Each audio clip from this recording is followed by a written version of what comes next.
Julie Kemp and her son, Landon Whitley, were in an awful car accident when he was 8 years old. He died 3 times and had a very unusual encounter in heaven. And Julie and Landon, when I read your story, and we're going to get to some of these things that I found very unusual, all I can say is, and I said this to my family, is that heaven is really way closer than we think. But Julie, take us back to the time of the accident. It was a normal Sunday morning, and we were on our way home from church, and we were going through an intersection, and there was an ambulance approaching the intersection as well. The ambulance was not on call. It was just going to the local fire department to be washed. And so there was no sirens, no lights, no flashing, none of that. And as we were going through the intersection, the ambulance T-boned us. And yeah, and so my husband was driving. I was in the passenger's side, and Landon was in the back seat sitting behind his dad. And so the good thing about an ambulance hitting us was that he called for help right away. And so we were able to get help right away. And they were able to get me out of the car and away from the accident. But our car was just so damaged, and the impact was on the driver's side, that they didn't even see Landon. They didn't know that he was trapped under his dad's seat until one of the workers saw his shoe. And then when they saw, his shoe, it deepened their search. And the only way that they could get to him was through the trunk. So they had to go in through the trunk, through the back seat, and pull Landon out that way. And when they did get him out through the trunk, he was not breathing. So was that the first time that, Landon, that you died? Yeah, I died once at the scene, once on the chopper, and once at the hospital. So, Julie, did you, I mean, what were you thinking? I mean, does your life flash you by, or like, what are you thinking when all this happened?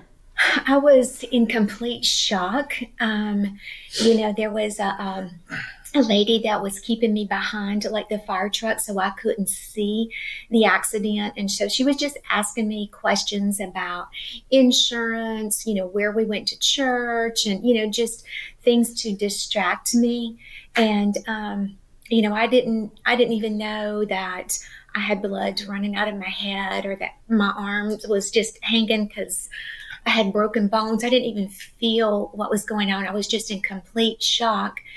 But I remember, asking about my husband, and he was a strong, physically fit man. He was, planning to go home that day to go put out corn. He was a deer hunter. And, so I honestly thought that he was going to be okay because he was so physically fit. And, so I just kept asking, but they were keeping me away from the accident. But when the chopper did come, they took Landon and I, through the chopper. And then, like Landon just said, that's when he died the second time. But I remember thinking that Andy was going to be okay, because if he was hurt as badly as we were, that he would be on the chopper, that he wouldn't be going by ambulance. So I'm thinking he's okay while we're going to the hospital. So, when did you find out what happened to your husband? Um, it was later. They rushed Landon once we got to Carolina's Medical Center. They rushed Landon, to the neurotrauma unit. And I had to have some surgery, some rod in my arms. I had, collapsed lungs and all of that. And so there was a lot of friends and family visiting. And so I don't know if it was the day after or 2 days after the accident, because I was just in shock. And I would wake up in a panic. And, so they were trying to keep me calm. And so there was quite a few people in my room. And my mom asked everybody to leave the room. And it was like everybody knew what was happening except for me. And so my family was trying to tell me, but I wasn't comprehending it because I was still thinking that he was okay. Until finally, my youngest brother, it was my mom and both of my brothers in the room with me. And I wasn't understanding what they were trying to softly tell me. And so my younger brother just said, "Julie, he's gone." And I just, that was all I remember. I blacked out at that point. And were you wondering how Landon was at that point? When I would wake up, yes, I was like, where is Landon? How is Landon? And if anybody was in my room, it's like, go check on Landon. I didn't want Landon to wake up and be by himself. So, I was usually telling my mom to go be with Landon. Don't be here with me, go be with Landon, because I didn't know, the severity of his condition. I didn't know that he was in a coma. I didn't know that they weren't expecting him to live. They weren't telling me everything. And I mean, what was your reaction back to, when you found out? I can't even imagine about Andy, your husband, passing away. It was just, it's like you're in a nightmare, like what's happening and you're going through the motions, but it always happens to somebody else. And when you're this somebody else, it was just complete shock. And so after, a few days and surgeries for myself, the funeral was planned. And, I was told that I wasn't going to be able to attend his funeral because of my condition. But I was so adamant that I just had to be there. I couldn't not be there. So these doctors came in my room. They were all lined up with their clipboards. And, I couldn't understand why they were being so rude and everything. But they were just telling me that my lungs would collapse again. I wouldn't be able to breathe and, all these things because I had, said I am leaving the hospital. And so I had to sign all of these against medical advisement forms. And I checked myself out of the hospital so I could attend his funeral. And I know that I wasn't, in any shape to do that, but it was just, I had to be there. And I couldn't walk. I was in a wheelchair. And I remember being wheeled down, to the front of the church. And, the casket was there. And, I was just listening to the sermon. I knew the words or whatever, but, I was just fussing at God. It's like, where were you? And why didn't you send angels? And how did this happen? And, and then Landon went to school there at the time. He was at a private Christian school, and his little third grade classroom that he was in, they got up and they were singing Amazing Grace. And I just love that song. It's my favorite song. And I was just praying as hard as I ever prayed that Landon would live. And so, the funeral was just an array of emotions of being medicated and being in shock and fussing at God and praying at God, praying to God all at the same time. And then after the funeral, you went right back, to ICU, or when did you see Landon then? We left the funeral and went to the actual burial. And then after the burial, I didn't, the church had provided food and all of that, but I left because I had to go make sure that Landon was still alive. And so I went back to the hospital. And, he was still alive, but he was in a coma, and he was hooked up to all kinds of machines, and they weren't seeing any signs. They had, his head was swollen and shaved and tubes in him, and he was just pitiful. He was just absolutely pitiful. And they didn't see any signs at all, and so they did not expect him to ever, if he lived, to ever be able to walk or talk or anything, because there was nothing, no signs of him being able to pull through this. Now, how many days was he in the coma? He was in the coma for 19 days.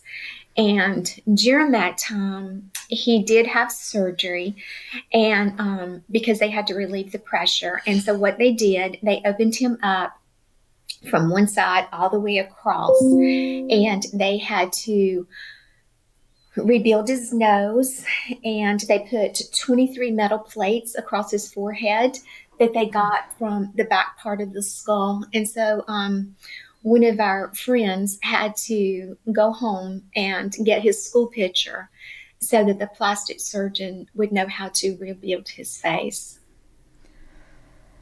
That was amazing, but they did that surgery when he was still in a coma? Yes. Well, they did the plastic surgery afterwards, but they had to open him up. He was opened up several times. Okay, and so what was the first sign of that he was coming out of it? Well, it was a constant nightmare of sitting there watching all of the machines, the beeps. And I finally started to understand what the numbers mean and what they can't be with the brain activity and just everything. And so I would just stand and watch all the numbers. And one of the things that let me know that he was coming out of the coma, I kept looking at his eyes. It's he has beautiful blue eyes. And I kept saying, God, is he going to have the same beautiful blue eyes? Am I ever going to see him? And, so I just kept waiting on him to open his eyes. But he had a very, very annoying habit before our accident. And so he would constantly pop his knuckles all the time, constantly, all day long, popping his knuckles. And it drove me crazy. But when he was laying there in the hospital bed, the very first thing that he did was pop his knuckles. And so that's how I knew that he was coming out of the coma. Because I saw things before where his body would react or jerk or whatever, and they just told me that that's not him, that the body's just reacting, that he wasn't waking up. But I knew when I heard him pop his knuckles that was Landon. Wow. Okay. Now, when he popped his knuckles, were his eyes open too at that point? No, they did not Interesting. open. Yeah. So he just popped his knuckles. And so I was so excited, and I went and got of course I was in there by myself, but I went and got the nurses, and I told them, he popped his knuckles, and, they were like, okay. They didn't, I don't know if they really believed me or, just thinking I was imagining it. But it was just a couple of days later, and they had the whole physical rehab team in there, and they started working him and, seeing signs and things as well. Okay. Now, when was the first time then? So it was after 19 days that he opened his eyes? Yes. Mm-hmm. Now, were you there when that happened? I was there. And so he would open his eyes and then close them, then each time he would leave them opened a little bit more. And so I didn't know when he was opening them, if he could see me, if he could focus. And so, I would, try to get his attention and, just tell him that I love him or, whatever. And so it was a few times of that before he turned his head and made eye contact with me. Wow. Now, Landon, there's just so much to your story for both of you, but so much of what you saw in heaven and another encounter that I want to talk about. But oh my goodness. Okay. Well, what's the first thing Julie, that Landon said to you as far as regarding maybe seeing heaven or yeah.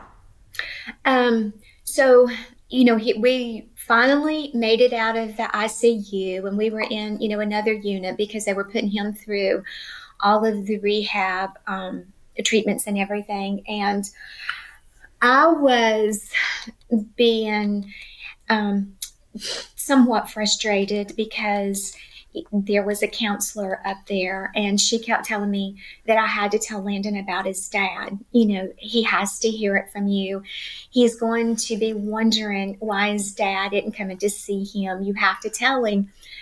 And I physically couldn't say the words. Every time I looked at him, I would just burst into tears because everything he had gone through. And so I couldn't get the words out. But in between his rehab sessions, one time he's just sitting there and I'm in the room with him. He's watching cartoons and he looks over to me and he says, "Oh, Mom, by the way, I saw your other two kids." And I didn't know what he was talking about, because he was watching cartoons and that just came out of the blue. And I'd never told Landon that I had two miscarriages before him. And so he had no idea, just. I didn't even know what a miscarriage was. Yeah, just because it's not something an 8-year-old boy understands. And so then he goes on, to his rehab and just left me with that. And that's the first time that I'd even pieced it together that, Andy was there with, our two kids or whatever, because I was just an overload and never even connected that. And so later when Landon came back in there, I told him, I says, "Landon, I never knew what they were. Were they boys or were they girls or, what were they?" And so I didn't know it until he told me that there was one boy and one girl. And so I asked him, "How did you know that was your brother and sister?" And he's like, "You just know." And so that was the first thing that he said that let me know that something happened. And then, and so he would tell bits and pieces, like it didn't all come out at one time. He was still processing things. And then there was another time all of this came while we were in the hospital before he was even released. And okay, now before you get to the other time, I just want to ask you, Landon, what did your brother and sister look like? I mean, I have no idea now. I remember seeing them. Yeah. I don't remember ever talking with them talking with me, but I remember seeing them and knowing who they were. Wow. Now, do you, Julie, how did he describe it? I mean, did he describe them looking, what age? He knew that they were older, and he knew that one was a boy and a girl. And so he was, able to tell that. Do you remember, I mean, were they looking at you, Landon? Yeah. Oh, wow. So But they were I don't aware. remember any physical features or anything. Right. But like I said, I guess whenever you're in heaven, you know who people are compared to whenever here on earth, they may look familiar, but you're not really sure. Like, I don't know. Right, right. But it's interesting that they were aware of you. And then Julie, back to you said now this another encounter then. Yes, when he was in his room, he said the third time I went to heaven, and I knew then because he did not know that he had died 3 times. He did not know any of that. And so, but he knew that he went to heaven 3 times, but he didn't know that he died 3 times. And so that was just another confirmation to me of what he experienced. Now, okay, Landon, what else did you see in heaven? I remember seeing my dad, and again, I don't remember ever talking with him. I remember seeing him, his good friend, who had passed less than a month before in a car accident, and his good friend's son, who had passed on a four-wheeler accident years before. And we all stood in a square. None of us, I don't remember saying anything to one another, but just being there. I remember seeing the angels dancing and singing. I would show you the dance moves, but I'm wearing the wrong shoes right now. Um, I remember seeing Jesus, and him telling me to come back to earth and tell others about him. Um, And so when I read the encounter, so when you saw the angels, they were worshiping, praising, correct? yes, ma'am. And do you remember like what they looked like? Were they yeah? What did they look like? I remember. Um, I know this is a very bad comparison, but similar to what Christopher Lloyd looked like in Angels in the Outfield with the wings. Okay, Julie, but I want to take you back to when you started talking to Landon in the hospital about Andy, about your husband. Yes, it was time when I had to finally tell him because, the counselor kept coming and it's like, if you don't tell him, we're going to have to. And, so I knew that it had to come from me. And so I just asked Landon one day when we were in there, I says, Landon, do you know where your dad's at? And he said, yes, I saw him in heaven. And, when I asked that question, I was thinking that Landon would be assuming that his dad was at work or deer hunting or something like that. But Landon never asked me where his dad was, after coming out. He never said it because he already knew that he was in heaven. Now, what else did he say as far regarding his father? Um, that he was healthy, that he was fine, and that he looked just like he had always remembered him. And so he knew that he was instantly there with his dad. There was no doubt, no question or. But now there was a very unusual encounter, Landon, that you had, and you could describe it, and Julie, you could describe what he had said, that to me just showed that heaven and earth are way closer, and it's like a veil that is just so thin. I mean, I was just really amazed. So do you want to just, both of you, describe it? Well, I'll lead into it and then I'll let Landon share the good part. But, Landon remembered seeing his dad when he was in a coma. So all those days, when he was laying in the hospital and, when I was physically by him, he didn't know that I was there, but he told me that his dad was with him. And I was like, Landon, how can your dad be there? He wasn't, here, that was me. And so he was like, no, dad was in the room with me. And he was very adamant. He's like, I'll show you. And so I went and asked the nurse if we could go, for a walk because we were kind of in a lockdown unit. So, he couldn't leave or whatever. And so we got a pass and we went back to the room where he was in ICU. And I'll turn it over and let you share the good part. So I remember my dad literally sneaking his head in the hospital door and saying, "Shh, I'm not supposed to be here." And I had never known the hospital, never knew the hallways or anything. But I remember I took my mom to the exact spot that I had seen him do that at. He was just very adamant that he saw his dad while he was in a coma and that he was standing by him. And so, he was laying there and, the way he showed me in the room that his dad was standing on the left side of him. There wasn't a lot of places that you could get close to Landon because all of the machines, but he knew that his dad was there with him when I was like physically on the other side of the bed. Yeah, and it just makes me think, since he was in a coma, Landon's in a coma, it's almost like, I mean, he's close to death again, or, and it's just like this veil. I don't know, how do you describe it? I don't know. It's so hard to describe. And I know this isn't a biblical term or whatever, but it's just like, Jesus, did you give Andy a hall pass? I know. Visit? I don't know.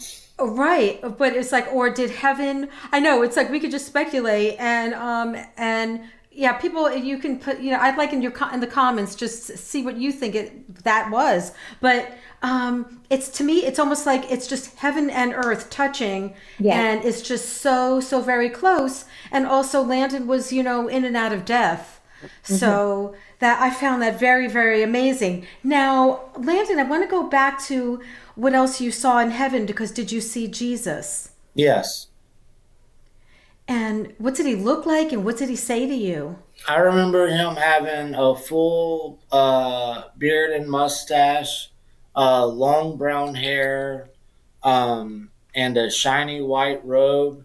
And he came up to me and said, Landon, go back to Earth and be a good Christian and tell others about me. And that's what I'm able to be sitting here next to my mom doing now. Now, when you saw Jesus, did you feel like, oh, I really prefer not coming back to earth?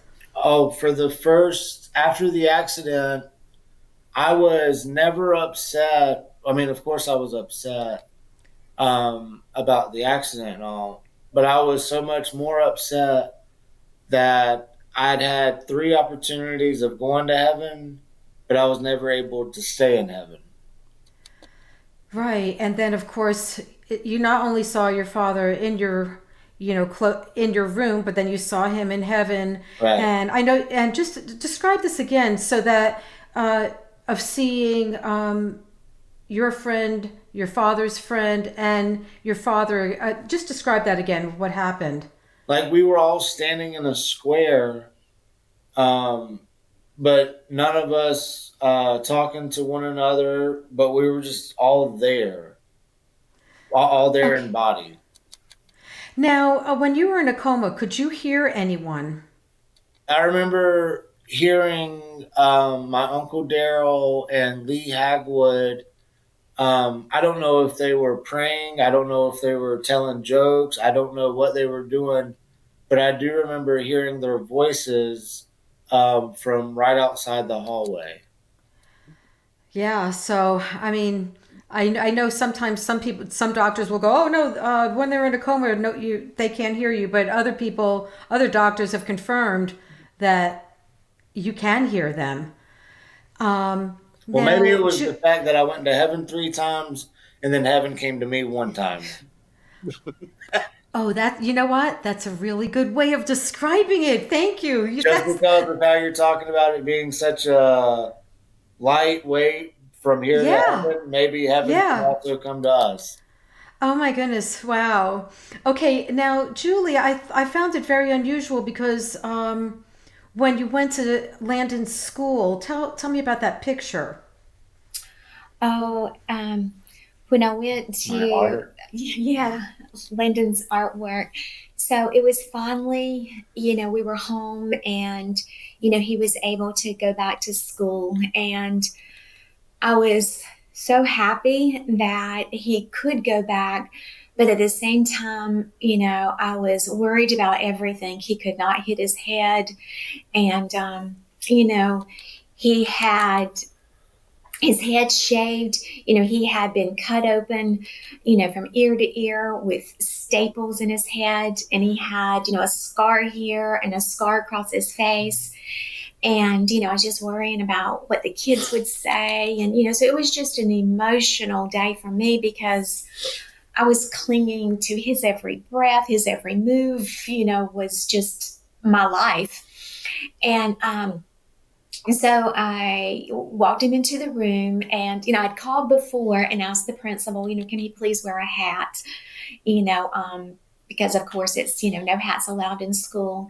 And then when we walked into the classroom, it was every single child, boy and girl and teacher even, they all were wearing hats. And so that was just Oh. a very touching moment as a mom.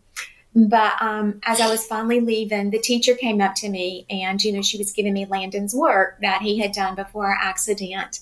And in that, he had drawn a picture of what he thought heaven would look like. And that was, a picture that he drew the week before our accident. And it was just amazing. He drew the water, The river of life, mansion, the streets of gold, and I had made sure to put a big tree in there for me and my dad to go deer hunting out of. No, it was amazing. It was almost like the Lord giving you, Landon, a prophecy of what was to come. Mm-hmm. And now, Landon, when you were in heaven, did you see streets of gold? I don't remember seeing streets of gold, no ma'am. Okay. Now, Julie, do you remember any description when he first came? When he first was telling you the description of heaven, what he said he saw? He would see things that would remind him of things like, we're watching a TV show, people dancing. He's like, oh, that's how they danced in heaven. Or, he would see a sunset and he's like, that's the color you see in heaven. And so as he would see things, he would get glimpses and memories of what he saw. Wow. Okay. Now, Landon, you're a walking miracle because, Julie, what did the doctor say as far as what they expected when he came out of the coma? The only thing that they told me if he lives, it was always an if, they never guaranteed anything, that he would be like an 8-year-old baby, that he would not be able to, walk, talk, or eat. And I was just so desperate for him to live. It did not matter. I would take care of him if he was a baby for the rest of his life. But they told me not to expect anything because of the damage that was done to his brain.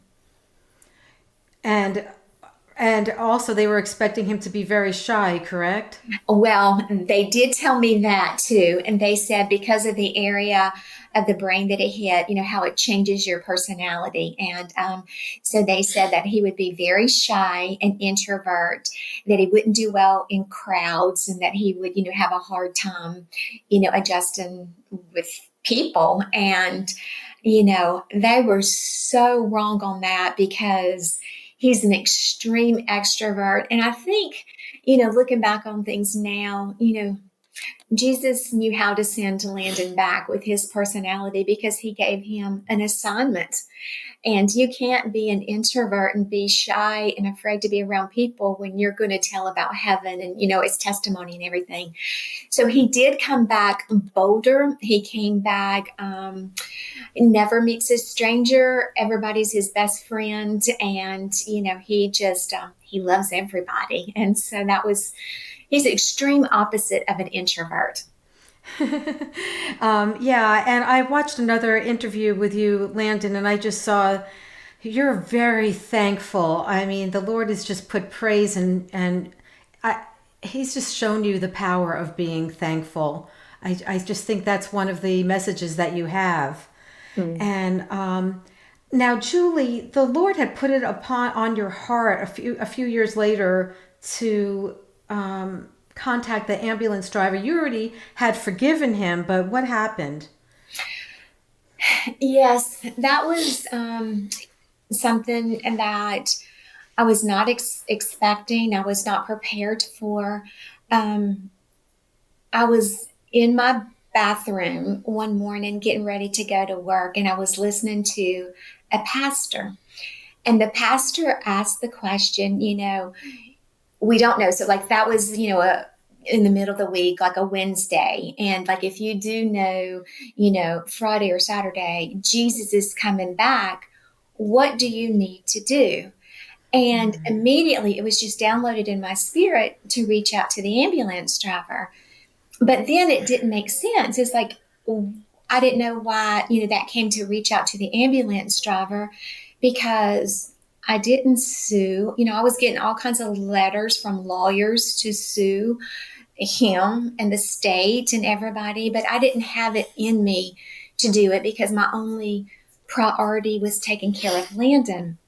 And my heart was so crushed with grief and with taking care of Landon. There was absolutely no room in my heart for hate, for unforgiveness, for anything. It was like nothing against the ambulance driver. And so I didn't understand why I had this download come to me. And so I reached out to my pastor and I shared that with him because there was a part of me that was dealing with guilt, like, would that be, not being loyal to Andy, doing this, just so many thoughts running through my head. But we finally did reach out to him. And I told Landon what I was doing. And I said, you don't have to come. I don't want to go, so you don't have to go.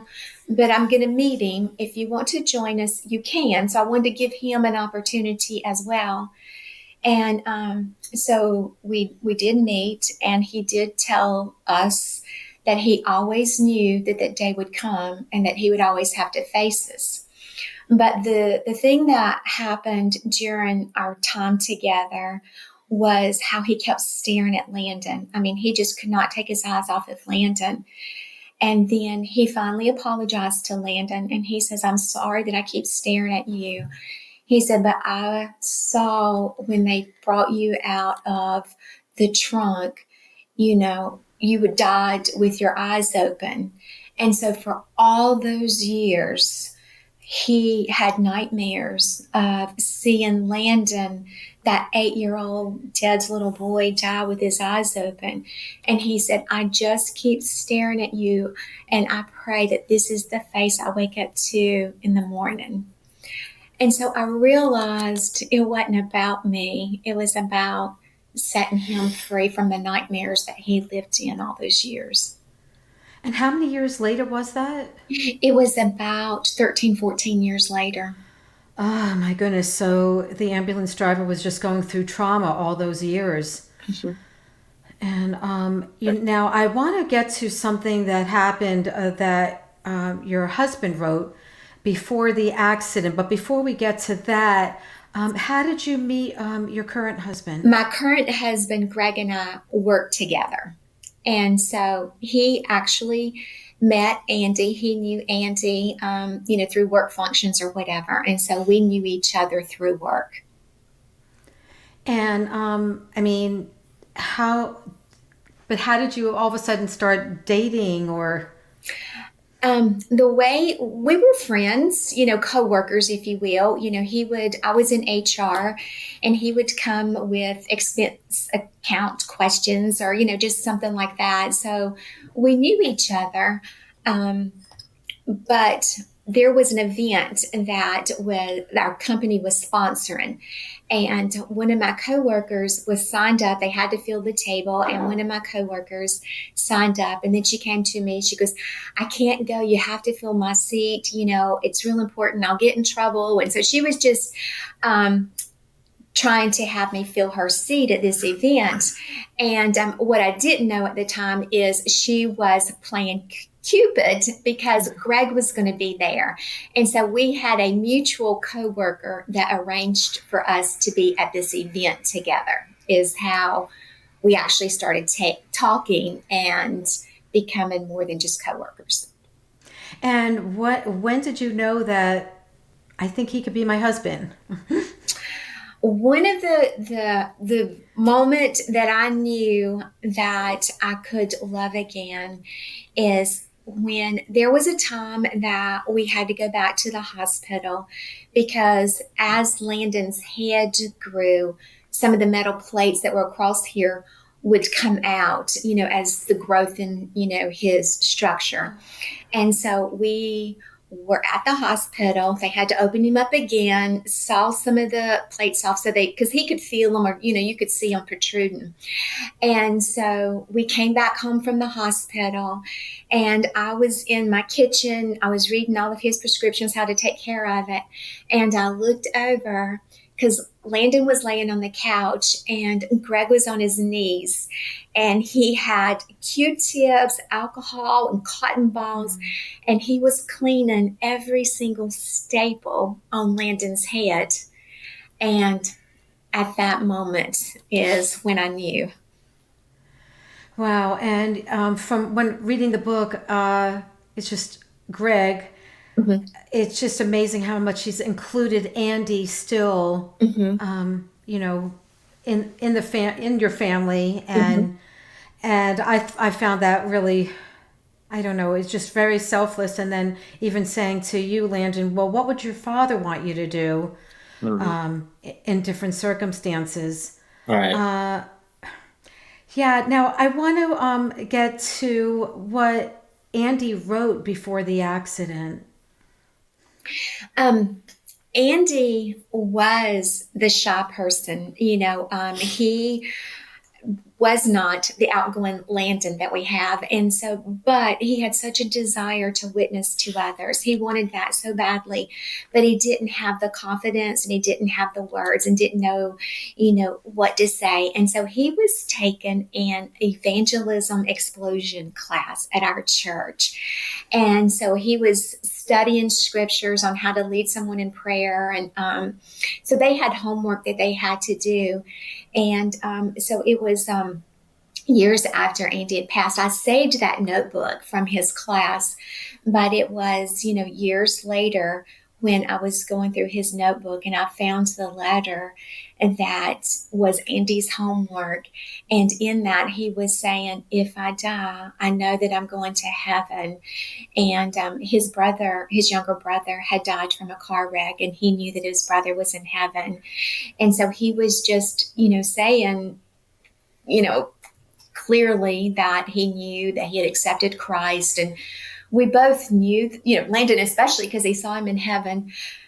But it was just such a gift that, he knew that. And so it was important to me to share that letter from Andy to the ambulance driver because I wanted him to know that Andy knew that he was going to spend eternity in heaven, that he knew, because he even says, if I die tomorrow, I know I'm going to heaven.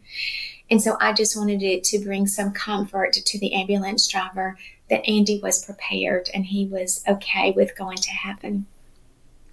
Wow. Now both of you have spoken at different churches and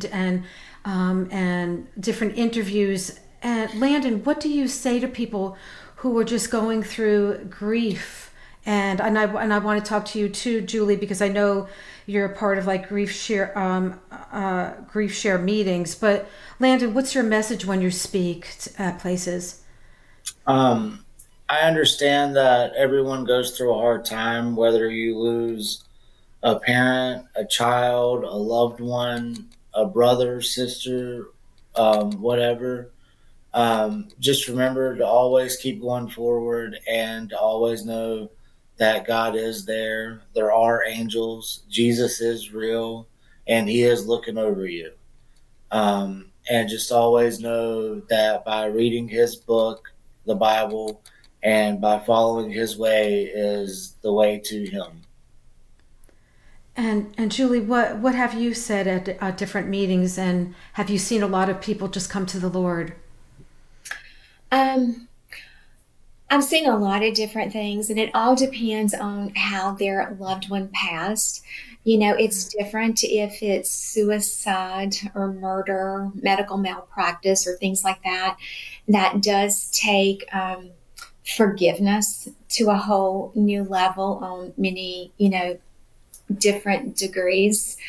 But the thing that I connect with, and this makes no sense other than just their tears, when they have no words to say, their hurt is so deep and they are so crushed, they don't even know how to explain it.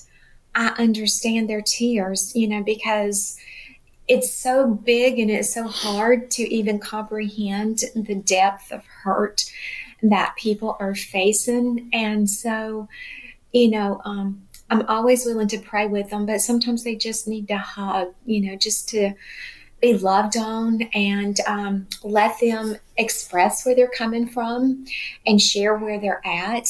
And, it's, it's a journey. It's just a journey. And, just, I always encourage them to just take the next step. Like you don't see the end yet, but just take the next step and whatever that is. And so maybe you don't even get out of your pajamas. And so maybe the next step is changing your clothes, or maybe it's just going to your mailbox, not big steps, but just a step forward to the healing. And so I just kind of help them move, because it's so easy to get stuck in your grief. And when you get stuck, that's a dangerous place to be, because that's when the devil gets busy and that's when he wants to kill, steal, and destroy. And so just have to keep moving forward.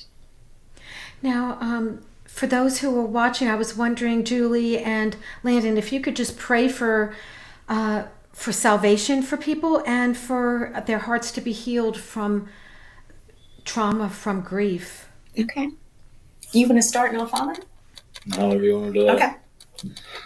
Lord, thank you for allowing me and my mom to have this message. Thank you for allowing us to be able to share your word. And thank you for this life. Thank you for being able to let us share with so many others. And please just, if not touch all, touch some, touch one. And Lord, just thank you so, so much for everything that you've surrounded us with. And please just keep us thriving towards you and in everything that we do, in your holy name. Dear Jesus, we thank you for every word that's in the Bible. We thank you for the promises of heaven. We thank you for eternity with you. We thank you that we have that to look forward to. And we thank you for all of the amazing family reunions that we're going to have one day. And Lord, I pray for every listener that hears this, that they find comfort in knowing that you are the healer. You are the healer spiritually, mentally, and physically, Lord. And I just pray that they turn to you. If there's anyone who is stuck in their grief, or they're angry, or they've had any kind of hurt from grief or from any other avenue, Lord, I pray that they turn to you. Lord, I just pray that they seek you at a deeper level. Lord, we know that you are the only way. You are the way, the truth, and the life, Lord. And so I just pray that they turn to you and seek your face. Lord, we know that you died and that you rose again for each one of the children that you created. And so, Lord, I pray for peace and comfort and truth to every single listener, Lord. And I just pray that they take their next step, whatever that may be, wherever they're at in their journey of life. And we just thank you for all your many blessings. And Lord, I thank you for my extrovert child who is always willing to share with the world about you. In your name we pray. Amen. Amen. Amen. Thank you so much, Julie and Landon. This was a huge blessing. Thank you. Steve Boyles was taken to heaven, where Jesus revealed eternity's deepest secrets. Click the video to watch now.